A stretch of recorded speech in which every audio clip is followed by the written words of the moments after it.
So many men out there are completely terrified to share the vulnerability of their lived experience inside of their heart, in their inner world, what's going on behind the closed doors, maybe what's happened in their childhood or what's going on with their wife or relationship with the kids and where they've raised their temper, and maybe places where they're using substance to just kind of feel okay and numb out a little bit.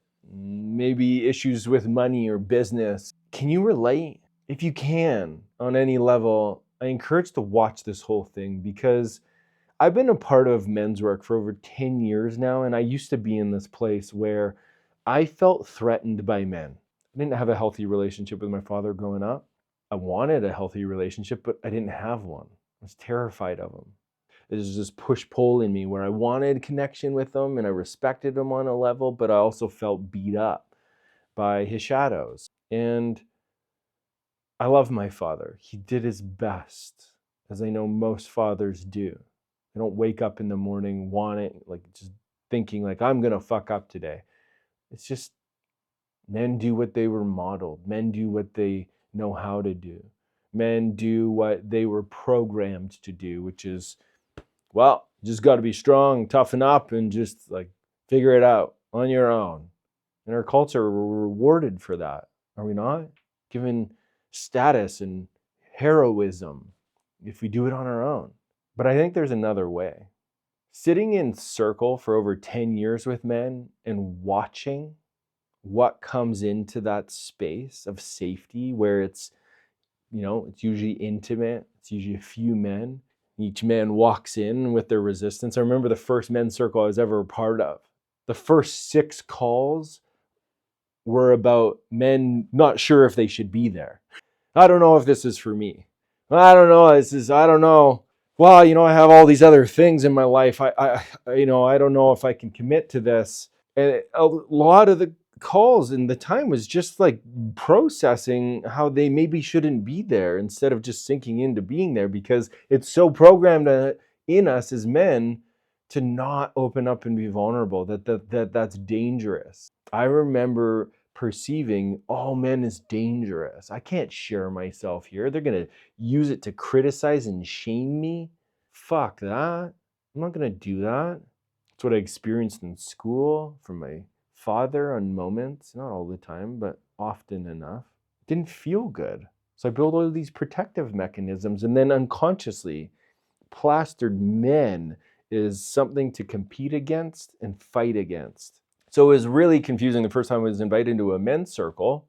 I went to, I don't know if you guys know who Gabby Bernstein is, but my ex-wife and I went to one of her events in Vancouver, and all I did was put my hand up and ask a question. I think there was like 3 men in this room of a couple hundred people, and I had a question for Gabby. Raised my hand, asked the question, and she replied, and then I asked another question, and she supported me. It felt so good to be supported by an empowered feminine who was welcoming and encouraging my vulnerability and then giving me guidance. It was actually really helpful. And me doing that inspired another man to come find me after and be like, whoa, there's something about you, man. I got this men's circle. You want to join? And I was like, nah. Oh, I'm curious. It took me a year and a half of humming and hawing to actually feel the readiness of, yeah, actually I want that, and I actually need it. Some part of me, I didn't have all the reasons why, I didn't know what it was, but some part of me is like, I need to be in there. Thank God I went through that process. And then, started, and it's like, I don't know, 1 foot in, 1 foot out. I don't know, all these reasons why I can't. And it was wild. So many of the men in that first men's circle, a more experienced man who I'm forever grateful for. His name is Thomas. He came and mentored. He held the fort so that all of us new men could establish some roots. And his job was hard because he was trying to encourage men to stay, and most men found all the reasons to not stay. But a few of us stayed. And the ones that did, after we kind of just found our place, we started to follow a process that was offered to us that has worked for other men. And then we followed it. Part of it was starting to practice, just sharing vulnerably what was going on inside of us. It was so frightening at the start. And in a very short period of time, it was the most exhilarating experience of my life. getting to share what lived inside of me that I didn't get to share with my father or with any other men without being judged or put down, instead being welcomed and received and moving other men to tears. Like, I will never forget that experience. And then getting the honor and the privilege to start to hear and feel other men share the things that they're afraid of sharing. Oh, I felt so inspired by it. I was moved to tears. And then something started to really click. This is how it's meant to be. We're meant to be connected to brothers, to other men that are safe, that are also strong and will call us out on our shit. But that one feels just easy out there, wouldn't you say? The criticism, the feedback, that one's easy. The one that isn't so easy is the safety with another man to open, to share, to go into the feelings, to be supported and seen in it. And what I've found over the years, all those qualities that the feminine is looking for is presence, emotional support. In order for the feminine to feel emotionally met, guess what needs to happen? We need to build a relationship with our emotions. Or else, how the hell are we going to hold the emotions of the feminine if we can't even hold our own? Most of the masculine experience is a man living from the head, overriding, overthinking, overanalyzing, looking for the facts, doesn't even know how to drop down into the body. In my 6-month containers where I support men, that's a lot of our journey is let's get you into your body, my friend, and start to integrate and process what's in there. Let's get to know your inner little boy that swore to never open up to connection again because of what happened. Let's open. And when we do, magic happens. When I look at my life now, like, God, I used to be just a plumber gas fitter working in the trades. Plunging fucking urinals and toilets is where I started. Job sucked. And someone told me along my journey that's all I'd ever be. Some trades guy. Nothing wrong with trades. So much respect. I loved a lot of what I did. Not that part. But getting to build things, getting to be a plumbing gas inspector, like that was cool. It was fun for a time. But if you're watching this, my guess is your soul is here for more.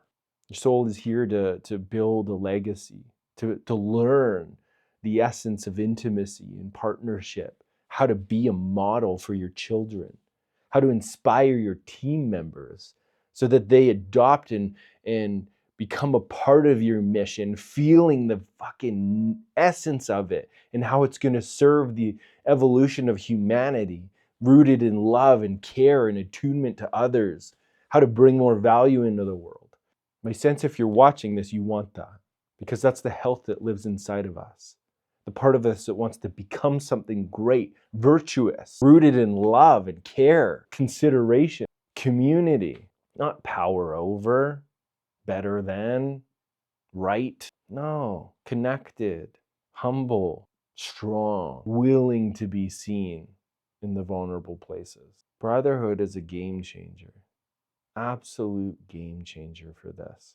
I used to be a trades guy, and that environment just wasn't the environment for me to blossom into the man that I wanted to be in this world because I couldn't actually even talk about it with the people in that world. When I would share things about what I could see for my life, when I would go to I remember this one experience, told my colleagues I was going to go to a Tony Robbins event, Date with Destiny, and I had some motivational thing on my screensaver and my desktop, and somebody walked by, one of my brothers walked by and said to me, "What, do you want to be the next Tony Robbins or something?" And then put Tony Robbins down. And then I ended up holding space because I didn't have strong boundaries at the time. Held space for them putting down someone that I really looked up to, who's been a huge inspiration in my life. That Date with Destiny is one of the best experiences of my life.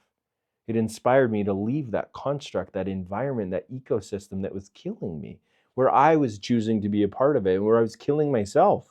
Together we were doing that. It wasn't a supportive environment. And my soul was withering. But I joined this men's circle. And then I started to believe what was being said and experienced in that small room of men. And then guess what? I started to have boundaries. I wouldn't actually let in the opinions of the people in my work environment. And I started to really let in the ingredients and what I experienced in the relationship with the men that chose to be a part and stay in a men's circle. I started to feel what true brotherhood was, but also mentorship was. I was now starting to be modeled by men that were farther along in the journey than me, with kids, with partners, doing really great things, talking about God, talking about wanting to be better, wanting to learn new skills and to support each other. I was like, what? You want to support me? Once I started to taste that, slowly, step by step, I just leaned into that and then boundaried the rest. Leaned into that and then boundaried the rest. And then in a short matter of time, I found the strength and the courage because of the brotherhood that was holding me up. Because of this new version of myself I was discovering and cultivating within me, boundaried, not people pleasing, not caretaking, strongly devoted to my mission that I could feel inside of me. Excuse me. I took a leap into that. I left the construct that I call the matrix of what I felt like I was worthy of, and I moved towards my soul path, my mission, to be in service to other humans and share my lived experiences, to inspire others to do the same, to be great, your version of great. It's going to be different than mine. When you move towards that, everything changes because it's actually the essence of how we're meant to be as men, connected to a pack. So I want to encourage you, if you're still watching and inspiring, like, wait a minute, I don't have my pack, go find your pack or join the pack that a dear brother of mine, actually a brother that I met in that very first men's circle 10 years ago. Him and I are birthing something called the Initiated Man. It's going to be an online men's community with an in-person retreat at the end of this experience. If you want a place where you actually can be you and start to learn the power that you have access to when in the right environment, if you want to experience your God-given gifts and double down on them every day so that you get to experience a level of leadership that you didn't even know was possible yet, if that is interesting to you, just scroll down in the show notes. There's a link to the wait list and just keep up to the emails. You'll get notified when we're going to open the doors, and we'd love to see you in there. Brother, you deserve to be supported and connected to an organism that we were designed to be a part of. Brotherhood, with honor, with respect, with care. So if it's not this one, find another one. I highly encourage it.